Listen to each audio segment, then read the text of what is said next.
السلام عليكم ورحمة الله تعالى وبركاته. برشلونة في مليمير والبعض كجوكتان أدونك وحد كسر دواتان موقع عصب أن كجهد لدون كوحدة بلوغرانا.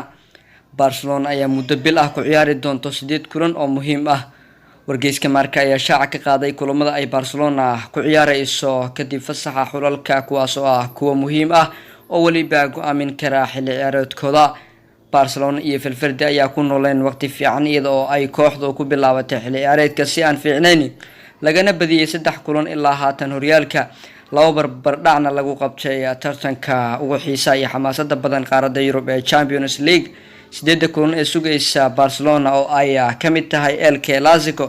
kooxda Barcelona ayaa ciyaari doonto 8 kulan oo adag oo ay ku jirto kulanka El Clasico kahor dhamaadka sanadka 2019 sidoo kale waxa ku jira kulamada Atletico de Madrid, Borussia Dortmund iyo waliba Inter Milan. Barcelona ayaa ka difasaxa xulalka marti u noqon doonta kooxda Leganes 23 November kaas oo kulan ay guul daro kala kulantay xilli ciyaareedkii hore kooxda Barcelona. 4 maalmood kadib Barcelona ayaa la ciyaari doonta kooxda Borussia Dortmund kulan ay Barcelona ku go'aansan karto tigidhkeeda wareegga 16 ee Champions League. kadib Barcelona ayaa u safri doonta Madrid iyaga oo la ciyaari doona kooxda Atletico de Madrid kahor inta ayna Real Mallorca ku martigelin garoonkeeda Nou Camp Stadium. 3 maalmood kadib Barcelona ayaa marti u noqon doonta kooxda Inter Milan kulan ka tirsan wareegga guruubyada Champions League kahor inta ayna marti u noqon markale kooxda Real Sociedad.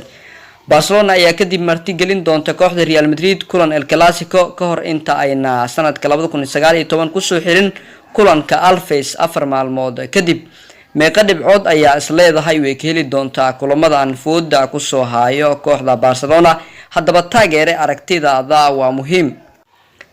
fadlan channelka Barca 252 hadda ku cusub tahay subscribe saar oo gambaleelka taabo si muuqaalada aan halkaan markaas soo gelino aad u aragtaan. mahadsanidin. muuqaalkii koobnaa oo aan kaga hadlaynay Barca oo 8 kulan muddo bil ku ciyaari doonto waa naga intaa.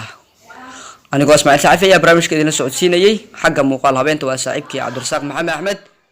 nabadgelyo.